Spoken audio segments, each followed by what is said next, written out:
Hello good people of YouTube and welcome to my channel. In this video I will be explaining how I built the 3 remaining mounted gunfighters in my posse to complete 5 of the 7 members of my Dead Man's Hand gang. Snip out the horses.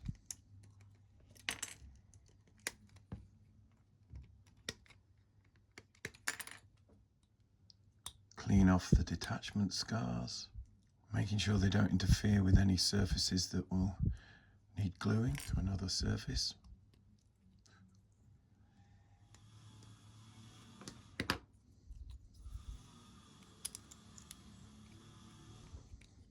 Test fit them.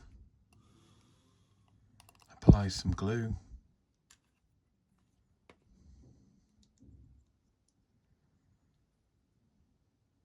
Bring the parts together. Make sure you don't have glue squeezing out.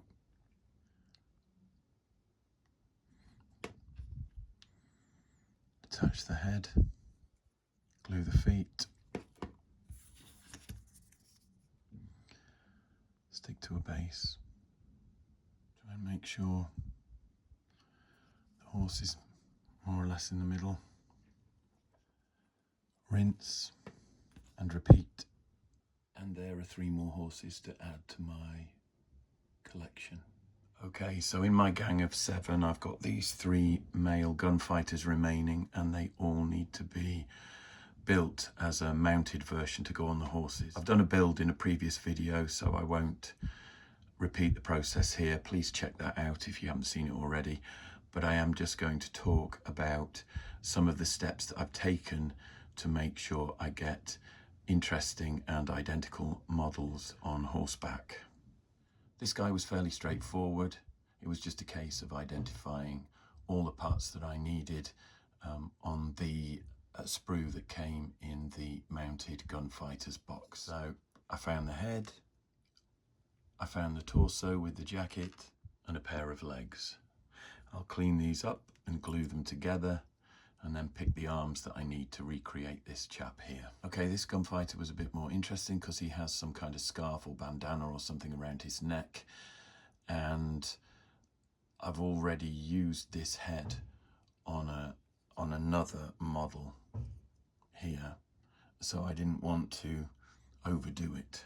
I've found a torso that doesn't have a scarf or a bandana around the neck, and that's from the General Purpose Wagon box. This is the box that has 2 wagon drivers with it, and I've used one of the torsos that comes in here. And the reason I chose that torso was because I didn't want to use this head again. I've used it before. Not having the bandana or scarf on the torso means that I can use the face that's hidden by the scarf. It just helps to create a little bit of variation. So when I build a mounted version of this miniature here, his face will be covered. The last of my male gunfighters was made using a head from the General Purpose Wagon box as well. It's got a rounded top to the hat and a moustache. So I've picked a plain torso here. I've picked the head from the General Purpose Wagon box, and I've also found the only 2 pairs of arms in the Mounted Gunfighters box that have rolled up sleeves, because that is what this guy has here. So I will be building a mounted version of this chap, a mounted version of this chap, and a mounted version of this chap, and then I'll show you the results.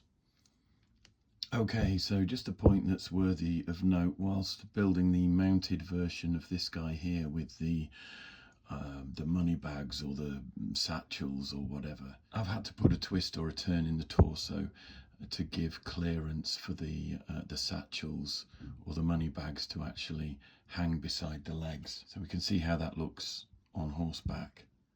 There isn't a lot of room to play with, but it does look good.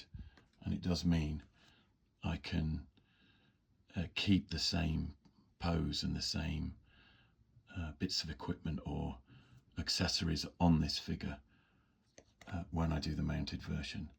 As I said previously, The only major difference that I've gone with is the scarf or the bandana around there. I've chosen a different torso so I can use the head that is covered by the scarf or bandana.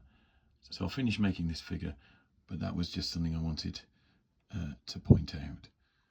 And there he is finished, wearing the scarf around his face and firing his 6-shooter into the air. So I've now been able to create mounted versions for 5 members of my posse. The magnificent Sven. The 2 female gunfighters will have to wait until I either do a conversion or until Great Escape Games release a mounted version of Gunfighters 2, who knows. This is my second gunfighter, and he's armed with a 6-shooter or a revolver and a double-barrel shotgun. This is my third gunfighter. He's armed with a repeater rifle. This is my fourth gunfighter, and he was made using a head from the General Purpose Wagons box. I had to buy 2 of those, obviously, to complete this conversion. And this is my last gunfighter, carrying money bags or a satchel over his left shoulder, and he's also armed with a revolver or a 6-shooter. Again, I had to do some swapping of torsos, a bit of kit bashing to create the 2 different versions that I've got here.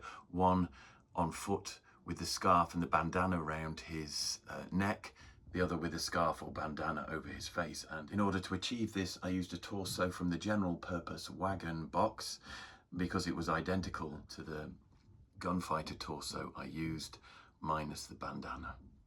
Once again, I hope you liked this video and found it useful. If you did, please smash that like button. Please subscribe, it always helps. Take care of yourselves, and I'll see you in the next one.